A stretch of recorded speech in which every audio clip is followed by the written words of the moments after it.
Aussi l'un des véritables faux combats que nous menons en tant qu'enfants de Dieu et qui quelquefois ne sont pas des combats qui méritent d'être menés, c'est ce que nous avons égrené la semaine dernière.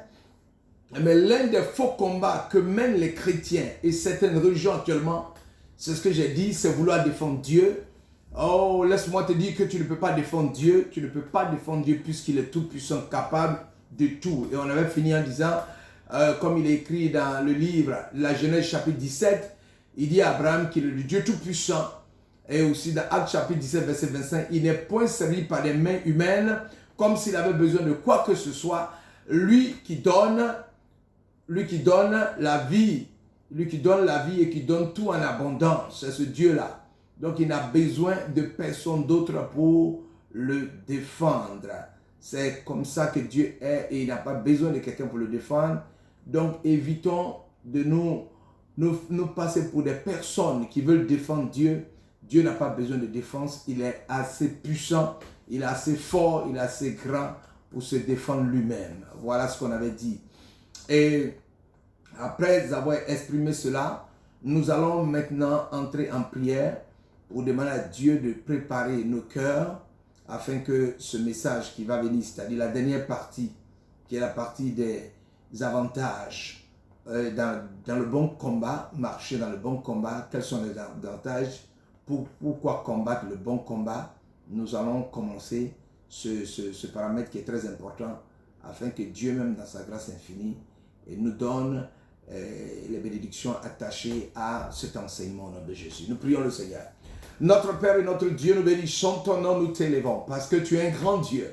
Tu es un Dieu puissant, un Dieu vivant, un Dieu éternel.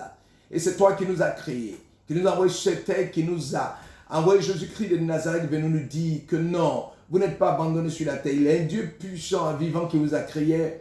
Il a envoyé sa parole à Israël dans ce milieu, mais ils n'ont pas accepté. Il a amené sa parole sur toute la terre afin que ceux qui croient soient sauvés et deviennent des fils de Dieu. Et c'est la raison pour laquelle nous avons pu, éteindre la lumière, pu éclairer dans nos ténèbres. Et nous t'avons connu et nous sommes dans la joie. Seigneur, ce matin, que cette parole qui est la dernière phase, c'est-à-dire les avantages associés au bon combat de la foi, apporte des bénédictions à mon frère, moi-même m'édifie et nous permet d'avancer dans la connaissance du Dieu parfait au nom puissant de Jésus.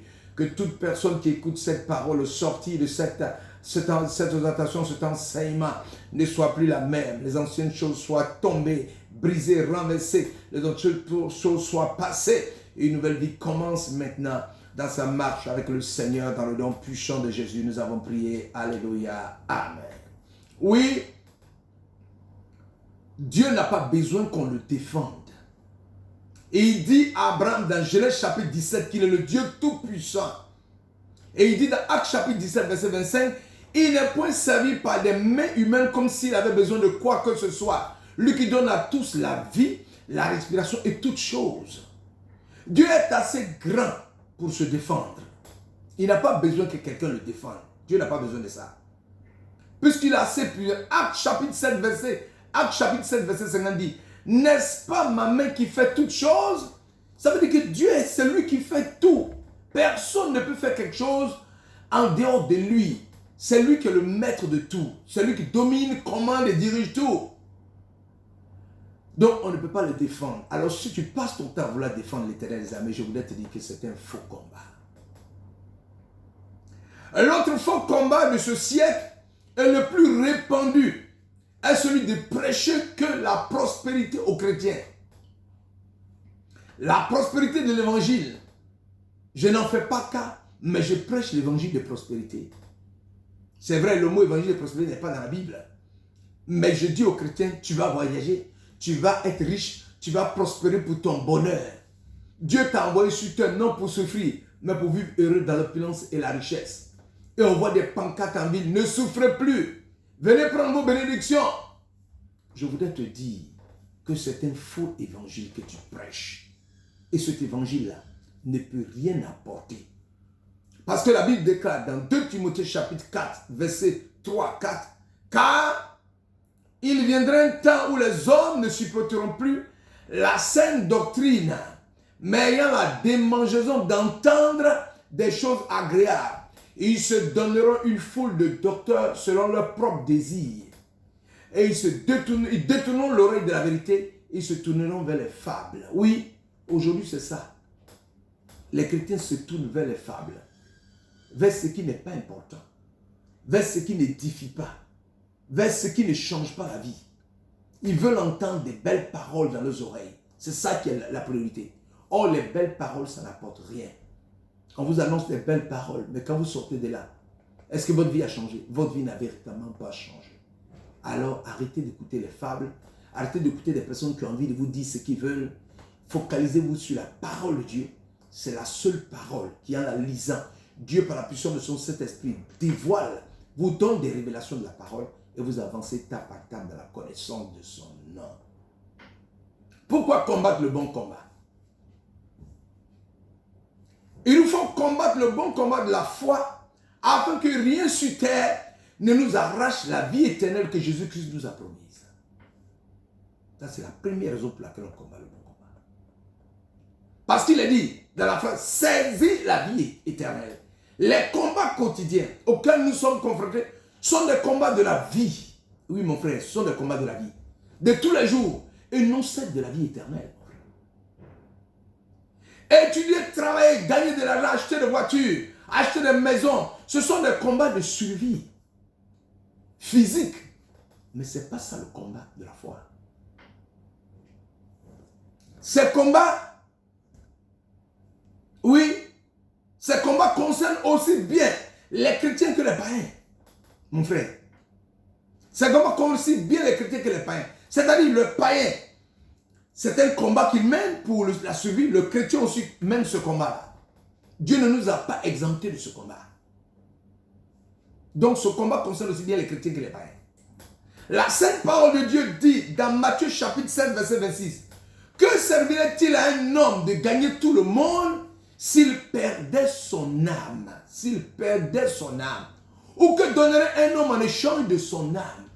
Tu as gagné tout cet argent sur terre, mais tu n'es pas sauvé. Qu'est-ce que tu as gagné? Parce que cet argent, on va le laisser sur la terre pour partir dans le ciel de gloire.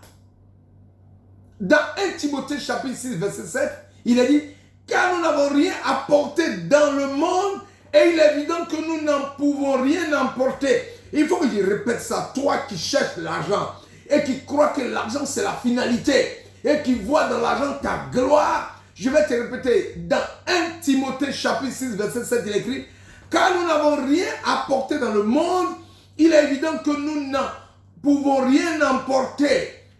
Si donc nous avons la nourriture et le vêtement, cela nous suffira. Mais ceux qui veulent s'enrichir tombent dans la tentation, dans le piège, dans beaucoup de désirs insensés et pernicieux qui plongent les hommes dans la ruine et la perdition, mon frère. Oui, beaucoup de frères croient que quand tu vas devenir riche, c'est là que les gens vont te respecter. Quand tu vas devenir riche, c'est là que tu seras puissant. Quand tu vas devenir riche, c'est là où on va te considérer. Quand tu vas devenir riche, c'est là que tu vas monter en ascension. Je voudrais te dire, mon frère, que c'est faux. Plus tu es riche, plus tu cherches à devenir riche. On le voit dans nos vies de tous les jours. L'individu est riche, mais il cherche à s'enrichir. L'individu est riche, il cherche la gloire maintenant. L'individu est riche, il veut qu'on l'encense maintenant. L'individu est riche, il veut qu'on l'acclame partout où il va. C'est ça. Ça conduit à la ruine et à la perdition. Le combat physique qui est temporaire et éphémère t'a amené à reléguer au second plan le bon combat de la vie et le bon combat de la foi pour la vie éternelle. Si tu veux prendre un bic, assois-toi dans la journée et fais un calcul. Et vois en 24 heures combien de temps tu passes à travailler pour la vie éternelle et ce que tu fais pour le combat quotidien de survie. Tu vas voir, tu prends, tu écris, tu vas voir que tu passes plus de temps au combat quotidien pour la vie, la survie, que tu n'es focalisé sur le combat pour la vie éternelle. Tu verras que tu passes un temps minimum dans le bon combat de la foi qui mène à la vie éternelle. Mais tu passes la plupart de ton temps dans le combat de survie. Parce que tu considères qu'il faut survivre, il faut vivre. C'est sur ça que tu es focalisé. Mon frère, je te dis que c'est un faux combat. Ensuite, tu dois combattre le bon combat pour que Jésus-Christ puisse te donner une place qu'il réserve dans les cieux à ceux qui ont combattu le bon combat. Il réserve une place dans le ciel à ceux qui ont combattu le bon combat. Il est dit dans Jean chapitre 14, versets 2 à 3. Il y a plusieurs demeures dans la maison de mon Père. Si cela n'était pas, je vous l'aurais dit. Je vais vous préparer une place. Et lorsque je m'en serai allé, je vous aurai préparé une place. Je reviendrai et je vous prendrai avec moi afin que là où je suis, vous y soyez. Oh, Mayenta Kabrayo Kurbayana, oh Kobaya. Seigneur, quand j'entends cette phrase-là, je suis dans la joie parce qu'il dit, il y a plusieurs demeures dans la maison de mon Père. Si cela n'était pas, je vous l'aurais dit. Je vais vous préparer une place. Oui, mon frère et ma soeur, Jésus te prépare actuellement une place. Et lorsque je m'en serai allé et je vous aurai préparé une place, je reviendrai, je vous prendrai avec moi afin que là où je suis, vous y soyez aussi. Christ veut que tu entres dans la félicité de la gloire de son Père dans le ciel et il te prépare une place là-bas. Alors, combat le bon combat pour que tu puisses par grâce obtenir la vie éternelle et entrer dans ce lieu de bénédiction. Alléluia. Mon frère, tu dois combattre le bon combat pour cela. Tu dois combattre le bon combat. Pourquoi? Pour régner éternellement avec Jésus dans les cieux. Oui, mon frère et ma soeur, Jésus revient bientôt pour régner éternellement avec nous. La vie éternelle est éternelle. Car ceux qui auront marché à lui seront récompensés. Je veux te dire, la vie éternelle, elle est éternelle. Je veux te regarder droit dans les yeux pour te dire que la vie éternelle, elle est éternelle. Oui, mon frère et ma soeur, Jésus revient pour régner éternellement avec nous. La vie éternelle est éternelle, car ceux qui auront marché avec lui seront récompensés. Ne cherche pas le règne de ce monde, mais recherche le règne éternel avec Jésus. Autant tu accordes de l'importance à ton combat quotidien de survie, autant tu dois accorder la même importance au bon combat de la foi. Je te le dis. Le bon combat de la foi. Pourquoi? Le bon combat de la foi afin d'annoncer la bonne nouvelle à tous sans exception et sauver plusieurs de l'enfer pour les amener à la lumière du Dieu vivant. Quand tu sauves plusieurs âmes de l'enfer, il y a la joie dans le ciel. C'est ce qui déclenche la joie dans le ciel. Alors que tu n'es pas encore une joie s'installe dans le ciel parce que tu as sauvé des âmes. Tu es là. Tu es là. C'est pour ça. Pour prêcher l'évangile, annoncer Jésus et sauver les âmes. Tu es la sentinelle de ta maman. Tu es la sentinelle de ton papa. Tu es la sentinelle de ton frère. Et de tous ceux que tu rencontres. Tu es la sentinelle de ton voisin. De gauche de ta villa. Tu es la sentinelle de ton voisin à droite. Tu es la sentinelle du voisin qui est en face de toi. Oui, selon Ézéchiel chapitre 33, verset 7 à 8, il a dit, et toi, fils de l'homme, je t'ai établi comme sentinelle sur la maison d'Israël. Tu dois écouter la parole qui sort de ma bouche et les avertir de ma part. Quand je dis au méchant, méchant tu mourras, si tu ne parles pas pour détourner le méchant de sa voie, ce méchant mourra dans son iniquité et je te redemanderai son sang. Écoute bien, je te redemanderai son sang. Ton entourage, papa, maman, amis et connaissants ne connaissent pas Jésus-Christ. Et cela ne te dit absolument rien. Tu dois savoir que si tu ne lui annonces pas Jésus, son sang tombera sur toi. Tu sais que celui qui a Jésus, c'est celui qui a la vie éternelle. Alors annonce-lui Jésus-Christ. S'il n'a pas, on ne t'a pas dit de te battre avec lui. Tu lui annonces Jésus. S'il accepte, tant mieux. Il n'a pas accepté, son sang ne tombe pas sur toi parce que tu lui as annoncé Jésus-Christ. Alléluia. Pourquoi le bon combat? Le bon combat de la foi nous amène à nous reposer sur Christ et lui laisser prendre le contrôle de notre vie afin d'opérer des miracles et des prodiges. Nous sommes libérés du pouvoir du péché. C'est ainsi que Paul peut dire dans Galates chapitre 2 verset 20, j'ai été crucifié avec Christ et si je vis, ce n'est plus moi qui vis, c'est Christ qui vit en moi. Si je vis maintenant dans la chair, je vis dans la foi au Fils de Dieu qui m'a aimé et qui s'est livré lui-même pour moi. C'est-à-dire, il veut dire que ce n'est plus lui qui vit, c'est Christ qui vit. Donc le combat avec Satan, ce n'est plus lui qui le mène, c'est Jésus-Christ qui mène ce combat. Parce qu'il a déjà vaincu Satan au désert.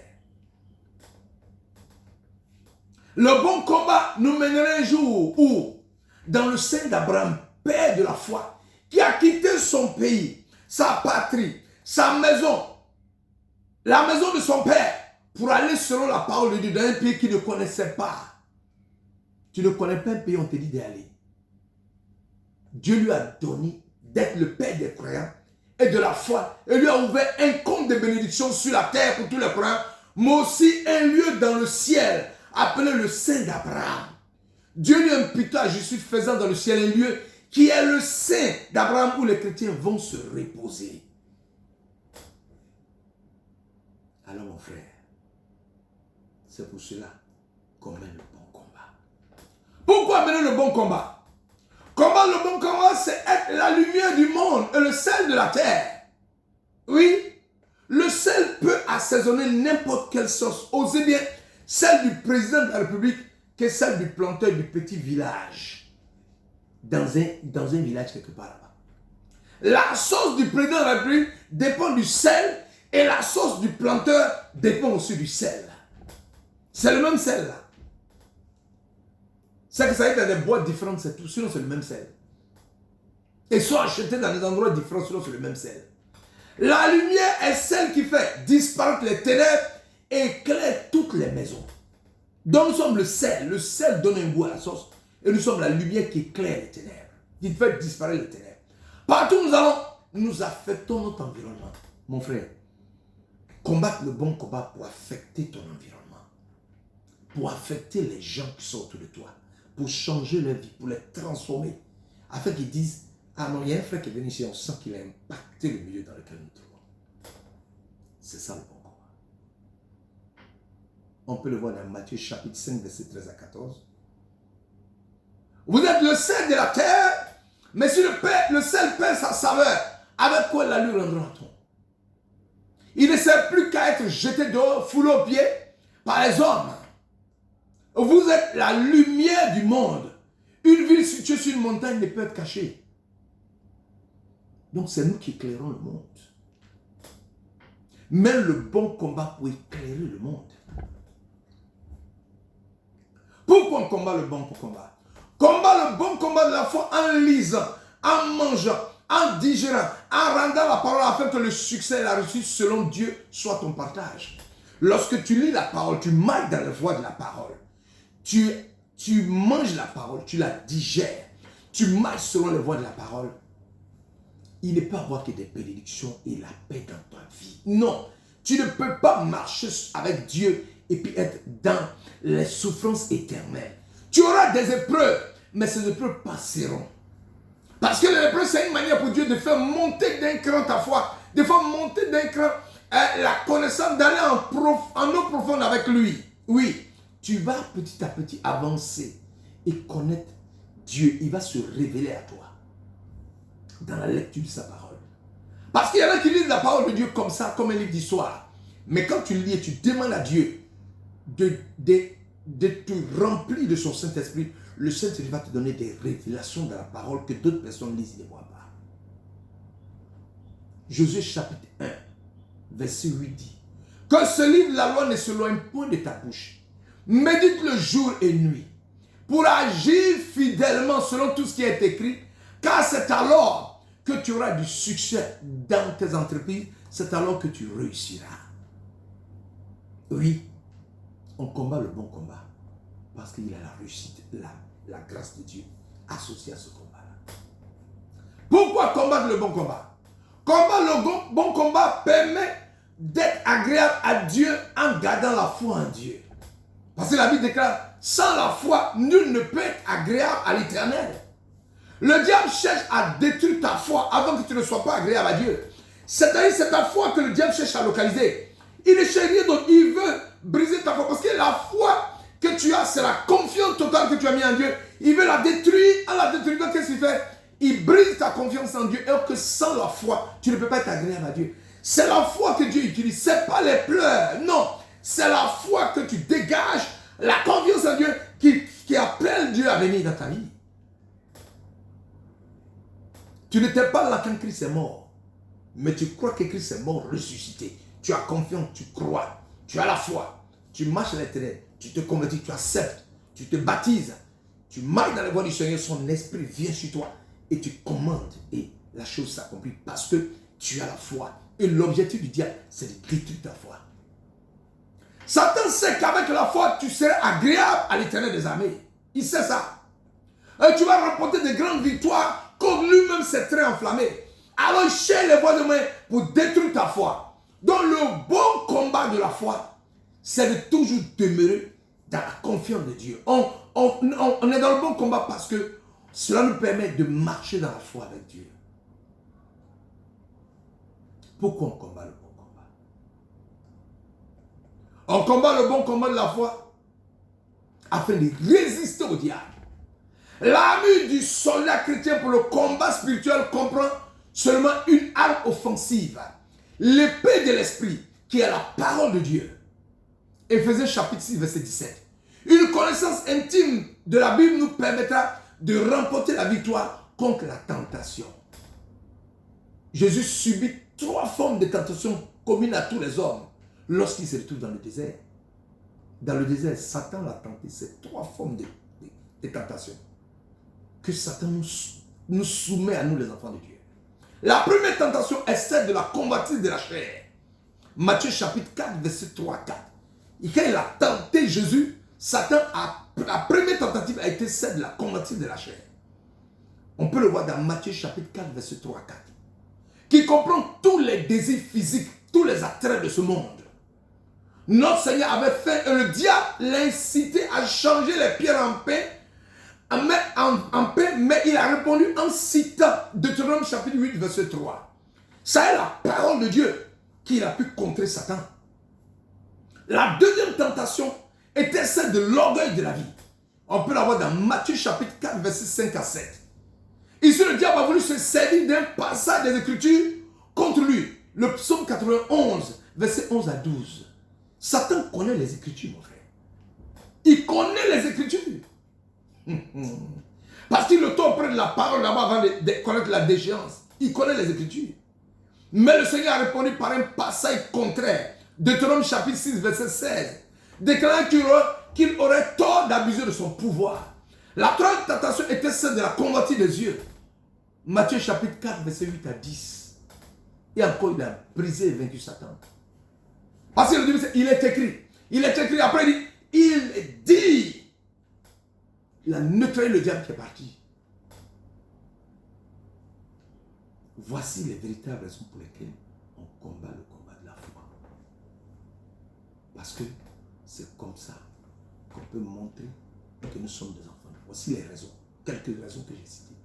Pourquoi nous combattons le combat de la foi. Maintenant, après avoir connu les raisons pour lesquelles nous combattons le combat de la foi, il faut voir les bénédictions associées au bon combat de la foi.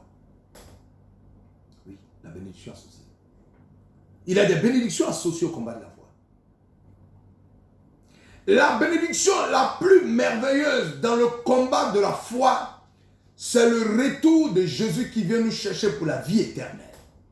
Il nous prépare une demeure et viendra nous chercher pour y demeurer avec lui. Cela n'a pas de prix. C'est fort, c'est puissant, c'est éternel, c'est incommensurable, mon frère. Et mon frère et ma soeur, il nous prépare une place dans le ciel de gloire. Ah non, ce sera une joie effective, puissante quand nous serons dans le ciel de gloire avec le Fils de Dieu. L'une des bénédictions est le deuxième élément, les bénédictions associées au bon combat de la foi. L'une des bénédictions est la couronne de justice qui nous attend là-haut. L'apôtre Paul proclame dans 2 Timothée chapitre 4, verset 7 à 8, « J'ai combattu le bon combat, j'ai achevé la course, j'ai gardé la foi, désormais la couronne de justice m'est réservée. Le Seigneur, le juste juge, me la donnera dans ce jour-là, et non seulement à moi, mais à tous ceux qui auront aimé son avènement. » Oh, mighty God! C'est une joie véritable. Non, je suis dans la joie quand je lis ce passage-là. Parce que je sais que des grandes choses nous attendent dans le ciel. Et que l'argent, l'or ici, ce n'est rien. Nous verrons des choses exceptionnelles là-bas, mon frère. Focalise sur toi, sur ton salut, sur la vie. Saisis la vie éternelle, celle qui est importante. Je vais relire encore.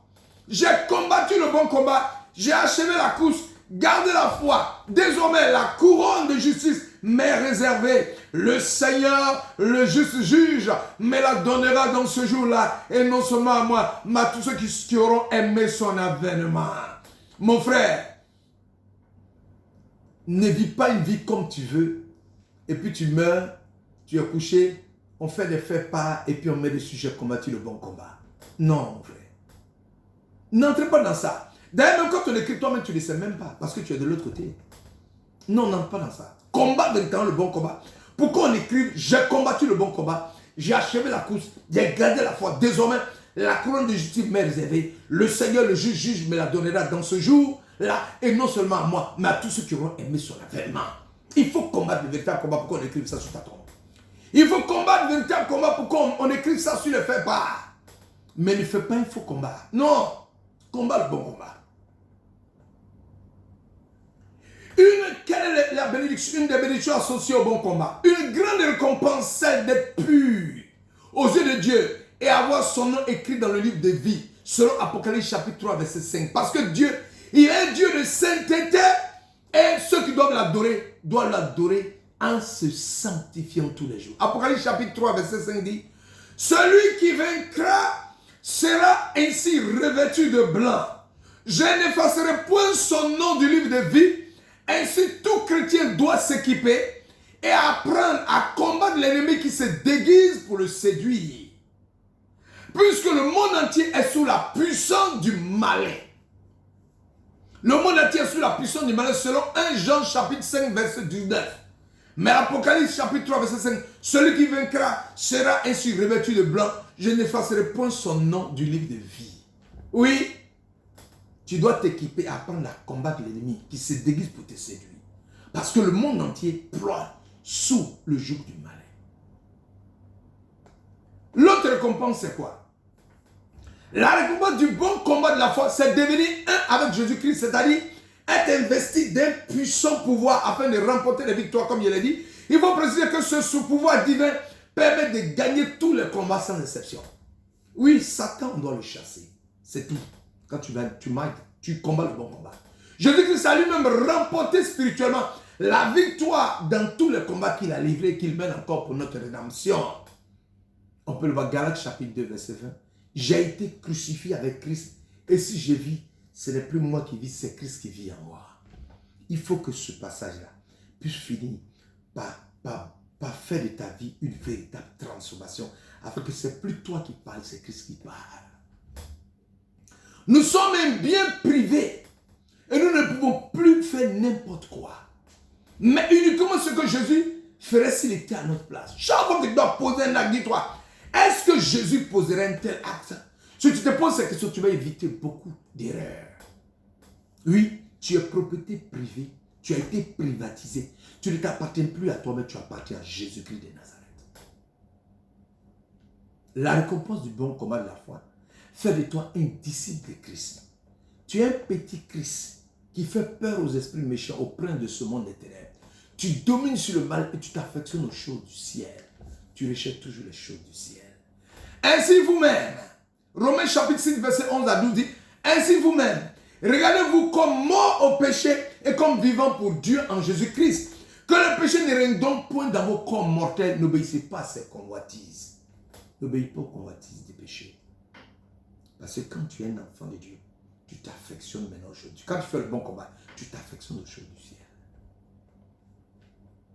Quelles sont les retombées de ce bon combat de la foi? Il te donne d'aimer de l'amour de Dieu, qui est un amour pur, sincère, gratuit et puissant. Seul cet amour qui t'anime, maintenant te transformera et te donnera la paix du cœur. Les forces du mal étant programmées pour détruire, toi tu présentes l'amour comme arme de combat. Ces forces sont désarmées. Chaque fois qu'un être humain veut t'attaquer, présente-lui l'amour, tu vas le désarmer. 1 Pierre chapitre 5 verset 9 dit, résistez-lui avec une foi ferme, sachant que les mêmes souffrances sont imposées à vos frères dans le monde. Oui, les bénédictions associées au bon combat de la foi, c'est la vie éternelle selon Jean chapitre 3 verset 16. Dieu nous a tant aimé qu'il a donné son Fils unique, afin que quiconque croit ne périsse point mais ait la vie éternelle. Oui, tant aimé. Qui parmi nous peut donner son Fils en sacrifice? Qui? Aucune personne ne peut donner son fils. Mais Dieu voulant nous libérer d'un joug oppresseur, a accepté de faire mourir son fils pour nous. Par la mort et la résurrection de son fils, par la mort et la résurrection de son fils, il nous a sauvés. Il nous a manifesté d'amour, lui dont le fils a été crucifié par le genre humain. Dieu a pardonné au genre humain ce que nous avons fait. Pour dire que c'est Dieu qui nous a pardonné, qui nous a créé, nous a pardonné, ce n'est pas nous qui sommes des mortels qui n'allons pas pardonner à ceux qui nous font de la peine. Donc sors de ce combat qui ne valent pas la peine d'être vécu. Aime de l'amour de Dieu. C'est ce que te donnera le combat de la foi. Le bon combat de la foi.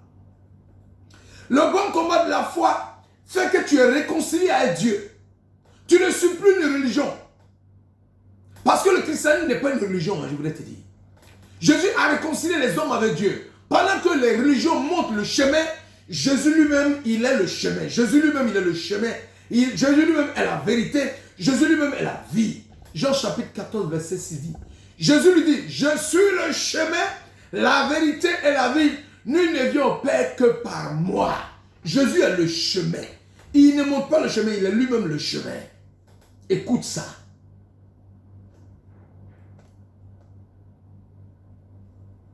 L'un des éléments importants du bon combat, des bénédictions associées au bon combat. Le bon combat nous donne d'être remplis du Saint-Esprit, de marcher selon les commandements de Dieu et faire des prouesses dans la marche avec Jésus. Philippiens chapitre 2, verset 13. Car c'est Dieu qui produit en vous le vouloir et le faire selon son bon plaisir. C'est-à-dire que vous ne faites plus les choses par vous-même, votre force, mais c'est Dieu qui opère le miracle. Donc le pasteur que tu vois qui opère des miracles, il n'opère pas des miracles par lui-même. Il n'opère pas des miracles parce qu'il est puissant. Il n'opère pas des miracles parce qu'il est grand. Il opère des miracles parce que Dieu a mis son esprit en lui et Dieu dégage sa puissance sur vous et vous êtes guéris. Donc ne le prends pas pour un grand. Prends Dieu pour un grand. Il n'existe pas de grand homme de Dieu. Il n'existe pas de puissant homme de Dieu. Il n'existe pas d'homme de Dieu fort. Il existe un grand Dieu qui utilise des faibles êtres humains pour sa gloire. Retiens cette parole-là. Car c'est Dieu qui produit en vous le vouloir et le faire selon son bon plaisir. Le bon combat de la foi te donne de résister à toutes les tentations du diable. Christ a résisté à la tentation du diable et a triomphé d'elle. Il t'en donne le pouvoir. Tu as le pouvoir de résister à Satan et de le faire fuir. Il faut que tu saches qui tu es. Il faut savoir qui tu es. C'est important. Tu dois savoir qui tu es.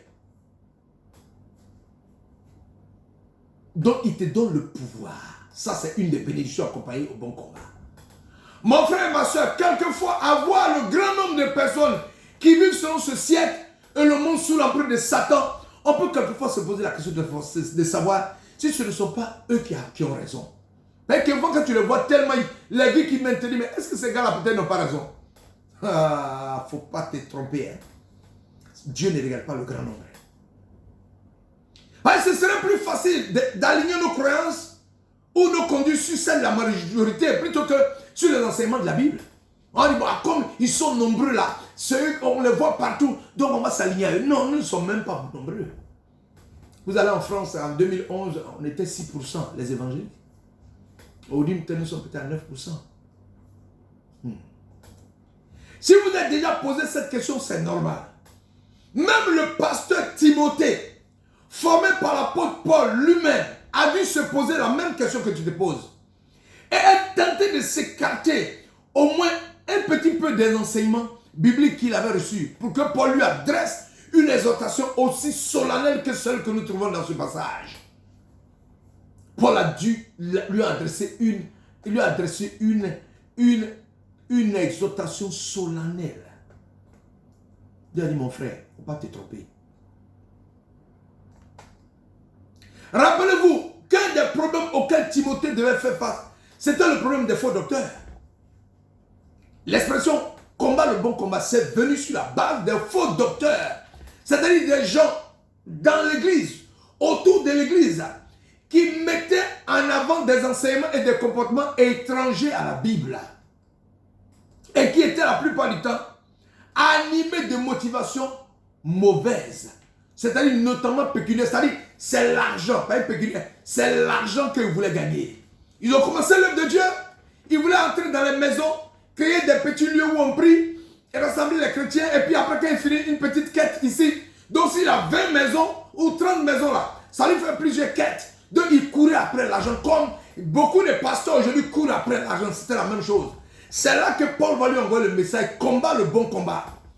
Le bon combat de la foi. Saisis la vie éternelle. Timothée a dû se dire pourquoi. Mais alors, je serais sans doute un peu plus riche ou un peu plus populaire si je changeais tel ou tel point de ma doctrine.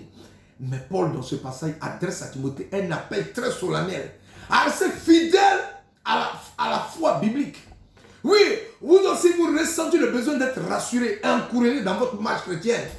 À travers cette parole de Dieu, l'Éternel nous exhorte, vous et moi, aussi très solennellement, à lui demeurer fidèle en commandement et en conduite, mon frère. Et pour cela, Dieu nous invite à prendre du recul et à considérer 3 choses. Oui, mon frère. Il t'a adressé l'appel à la vie éternelle. Du Dieu éternel, il t'a adressé ça. C'est ce qui nous donne en dépit de toutes les pressions extérieures du monde. C'est-à-dire l'appel à la vie éternelle de Dieu éternel, l'appel à la vie éternelle du Dieu éternel, qu'il nous donne en dépit de toutes les pressions extérieures du monde. Ça, c'est le premier élément qui t'a adressé dans ce passage. Dieu t'appelle aussi à regarder l'histoire du monde et le jugement qui attend ce monde. Dieu nous appelle à considérer sa suprématie qui rendra à chacun selon ses œuvres. Parce que mon frère, ma soeur, le monde n'est pas un lieu banal et l'histoire du monde n'avance pas au hasard. Je te dis non. Le monde là, c'est pas un lieu banal.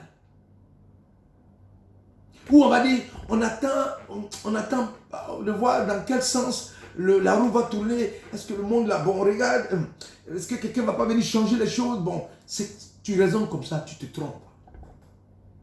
Mon frère, je vais te dire que le monde a déjà un sauveur. D'abord, le monde a déjà un maître suprême. Voilà. Le monde a un maître suprême, mon frère. Ce maître suprême là, c'est Dieu le Père, le créateur du monde. Le monde a déjà un sauveur et un juge.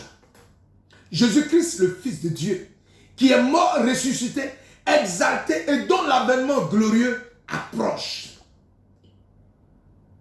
Tu dois savoir qui tu es, mon frère, ce matin. Tu dois savoir d'où tu viens. Et tu dois savoir où tu vas. Ça, c'est les 3 questions fondamentales. Qui tu es, d'où tu viens et où tu vas. Qui tu es d'abord, d'où tu viens et où tu vas. Parce qu'en tant qu'enfant de Dieu, ta quête doit être la justice, la piété, la foi, l'amour, la patience, la douceur. Selon Galates chapitre 5, verset 22. Tu t'es engagé à le Seigneur par le moyen d'une profession de foi publique. Le baptême, la consécration au ministère et autres. Ta destinée est la vie éternelle grâce à Jésus qui est mort pour toi. Pour te délivrer de ses péchés, de tes péchés. Par conséquent, c'est-à-dire c'est Dieu qui te délivre de tes péchés. Par conséquent, je te dis, sois qui tu es et saisis ce qui t'appartient. C'est la vie éternelle par grâce. Fuis les choses, les faux combats qui ne te caractérisent pas. Toi qui es un homme de Dieu, toi qui es un enfant de Dieu, recherche ces autres choses que j'ai citées plus haut, qui quant à elles caractérisent ton appel. Tu n'es pas un non-croyant, tu n'es pas un faux docteur, tu n'es pas spirituellement mort à cause de tes péchés. Prends donc du recul et considère l'appel que Dieu t'a adressé et dont beaucoup de gens sont témoins. Et regarde qui tu es et sois-le. Regarde ce qui t'appartient et saisis-le. As-tu professé ta foi publiquement devant tout le monde? Oui, alors Dieu t'invite à te souvenir de qui tu es en Jésus-Christ, à t'appuyer sur ce jour où vous avez manifesté publiquement votre foi au Seigneur, à incarner dès aujourd'hui la vie nouvelle et éternelle que Dieu te donne. Si tu es un croyant, si tu adores l'Éternel, si tu as accepté Jésus-Christ, alors Dieu t'adresse une invitation tout aussi solennelle. Si tu ne connais pas Dieu, tu ne marches pas dans les voies de Dieu, tu vis selon le monde, tu vis selon les œuvres, Dieu t'adresse aujourd'hui un message solennel. Viens à lui, combat le bon combat, saisis la vie éternelle, afin qu'un jour tu sois sauvé. C'est l'invitation à accorder toute votre attention. C'est-à-dire nous devons accorder toute notre attention à cette invitation de l'évangile, c'est-à-dire à la personne, à l'œuvre de Jésus. Et à nous positionner par rapport à ce message aussi urgent, mon frère. Que Dieu te bénisse dans cette œuvre courageuse que tu vas entreprendre cette semaine ou au moment où je parle. Accepte Jésus. Accepte Jésus et marche avec lui. Abandonne le monde qui part vers la perdition et marche dans la voie de Christ. Et Christ va t'éclairer, il va opérer le miracle. Afin que tu combattes le bon combat pour saisir la vie éternelle et entrer dans la félicité du Dieu vivant. Ne marche pas selon le monde. Parce que le monde va un matin finir. Le monde sera jugé. Et celui qui doit le juger, c'est Jésus-Christ de Nazareth. Le monde a été créé par Dieu, mais le monde n'a pas accepté Dieu. Et le monde sera jugé pour cela. Alors marche dans la voie du Seigneur. Ce matin, toi qui m'écoutes, qui ne connais pas Jésus, accepte Jésus-Christ de Nazareth. Ce matin, toi qui m'écoutes, qui connais Jésus, mais qui est dans le temple du Dieu vivant et qui vit une vie qui ne glorifie pas le nom de l'Éternel, qui vit des combats qui ne sont pas les véritables combats, qui prêche un faux évangile, qui escroque les chrétiens, qui a plusieurs copines et copains, qui vit des vies de débauche, qui vit des abominations. Je te dis, abandonne et viens à Jésus pour combattre le bon combat dans le nom puissant du sang de Christ. Alléluia. Oui, tu verras comme il est bon d'être libre et en paix avec soi-même et avec les autres en Jésus-Christ lorsqu'on combat le bon combat. Dieu dit que vous avez un héritage en lui. Celui qui peut préparer et qui peut être un des grands héritages. Nous avons un héritage. Parce que ce Dieu-là, il a la capacité de faire quoi? Il a la capacité de réparer un mariage qui a été détruit en 6 ans. Un homme séparé de sa femme pendant 6 ans. Qui ne croit même plus qu'il peut revenir. L'Éternel des armées opère le miracle. Il revient, il aime sa femme. D'un amour véritable, rempli de l'onction et la puissance de Dieu. Dieu a permis à des mariages qui étaient cassés depuis 17 ans d'être ressoudés. Ma soeur, fléchis les genoux, combat le bon combat. Et Dieu va se manifester dans ton mariage. Et ton mariage sera restauré. Cet homme qui est parti reviendra parce que tu seras dans le bon combat.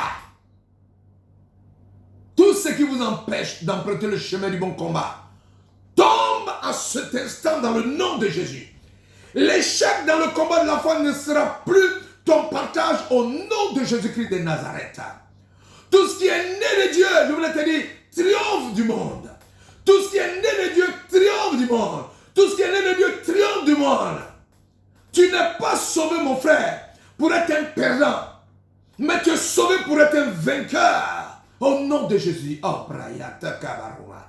tu n'es pas sauvé pour devenir une honte, mais tu es sauvé pour briller comme une étoile à son firmament. Au nom de Jésus.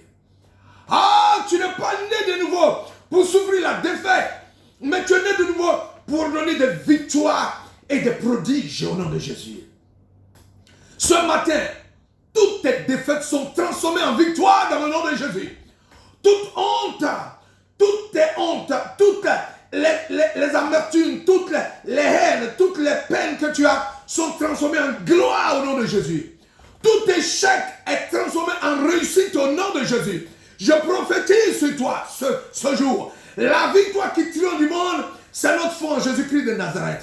Et il faut une sémence pour avoir la moisson. Aussi ta sémence, c'est de combattre le bon combat et Dieu fera le reste. Oh, ce matin, j'ai prophétisé sur toi. Et je sais que ces bénédictions vont t'accompagner. Parce que tu vas saisir le bon combat pour marcher dans la voie du Seigneur. Oh, nous bénissons le nom du Seigneur pour ce message qu'il a mis à mon cœur. Et que j'ai libéré ce matin. Seigneur, ce message est rentré dans le cœur de tes enfants. Et il va prospérer et donner des bénédictions. Oh, firmament et dans la gloire de ton Saint-Nom. Nous prions le Seigneur. Oh, Dieu de gloire, Dieu de puissance et de vérité. Oh, combattre le bon combat. Voici les bénédictions associées à ce bon combat. Et nous voulons que toi, Dieu, tu étends tes mains pour que ton onction spéciale descende sur tes enfants qui ont écouté ce message. Et pour qu'ils soient libérés des faux combats. Ils soient libérés des faux prophètes. Ils soient libérés des faux hommes de Dieu. Ils soient libérés des fausses pratiques. Et ils marchent selon tes commandements et tes dispositions. pour que la gloire de ton Saint-Nom se manifeste. Parce que toi, tu dis la parole. Si vous me faites ceci, vous aurez cela. Tout est conditionné. Oui, il dit, Dieu a tant aimé le monde qu'il a donné son Fils unique afin que quiconque croit. La condition, c'est de croire. Alors Seigneur, manifeste-toi et bénis ton peuple en ce jour. Et que la grâce et la gloire de ton Seigneur soient manifestées dans la vie de tes enfants. Oh Seigneur, ton sang précieux les couvre. Les amène à la connaissance de ton nom. Pour que toi, Dieu, tu sois élevé à jamais. Et que nous puissions regarder et rechercher les choses du ciel. Que cette parole n'entre pas dans l'oreille des sourds, mais aille toucher le cœur, transformer les vies, pour que toi, Dieu, tu sois glorifié. Nous te rendons toute la gloire dans le nom de Jésus-Christ de Nazareth. Alléluia. Mes chers frères, nous nous retrouvons pour d'autres enseignements. Soyez bénis et que la grâce et la puissance de Dieu soient votre partage en ce jour. Au nom de Jésus. Alléluia. Amen.